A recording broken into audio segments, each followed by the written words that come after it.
All right, writers. So I really enjoyed looking at the discussion posts that you guys made yesterday. They were amazing. I loved hearing all about this mystery story you guys are currently reading. You did a great job using those sentence stems. So today we're going to talk about more about our jots, because that's what we've been talking about all the time. Our jots. Okay, our notes. Remember, jots is just a fancy word for notes. So what we are going to do is we are going to be focusing on revising or editing those jots. So what I did to start is I took 3 jots or notes that I took from our book that we're reading, the Whodunit Mystery, remember, with Jerry and Maya. So what I did was I brought some of my jots. So sometimes when I'm reading, I just quickly jot one word. But then when I go back and look at my jots, I'm like, what does that mean? So sometimes you have to go back and fix your jots, fix your notes, revise them. So what I'm going to do first is I'm going to put these, read through them and see, all right, does this one need to be fixed? How does this one sound? Is this a really good jot that I should keep?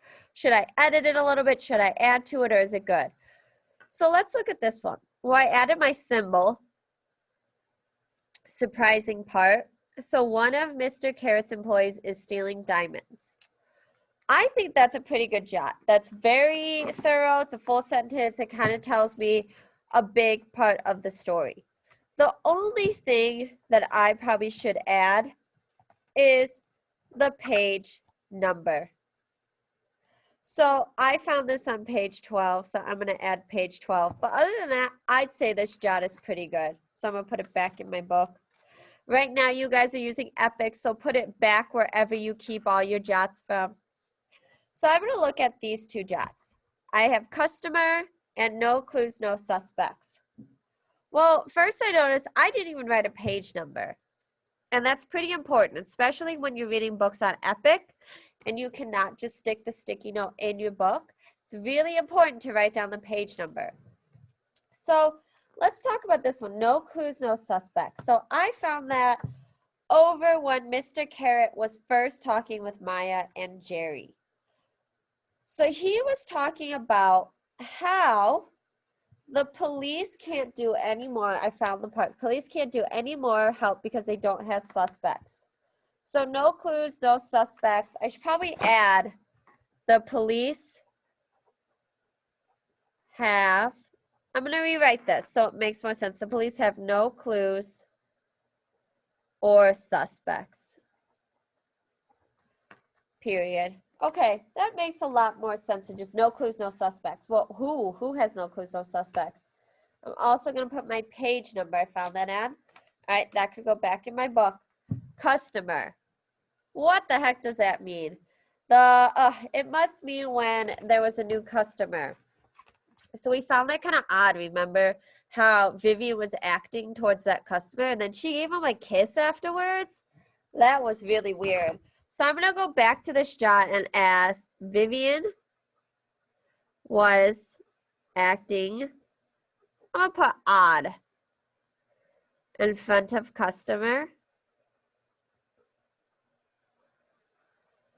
She kissed him. I'm going to put exclamation point because that's just weird. She kissed him. You don't just kiss random customers. So there's something weird suspicious there. So I definitely wanted to add more to that. So then when I go back and look at my jots later, I can have more information about that part. So I'm going to put page 31 because that is where that jot is from.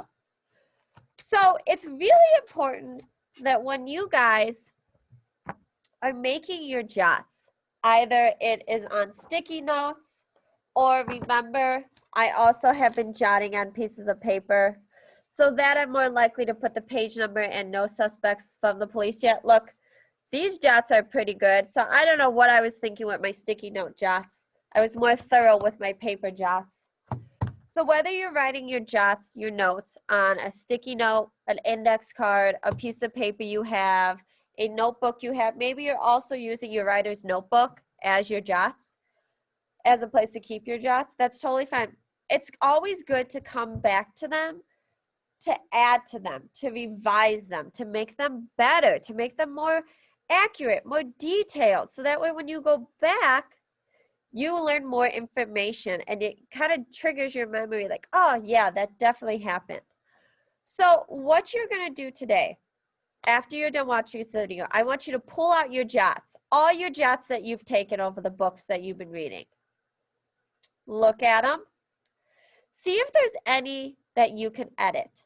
I'm going to guess there's at least one jot or note that you can edit. You can add to it, revise it. Maybe you can't even read it, so you kind of have to figure out what it says and rewrite it in nicer handwriting. Maybe make it a full sentence, add more detail. Whatever you have to do, go ahead and do that. And then afterwards, what you're going to do is you're going to post, you're going to type out your revised jot. So not the original one, but the one that you pick, and then you edited it, so you added to it or made it sound nicer. You're going to type out that jot on our discussion board. All right, I can't wait to see your jots.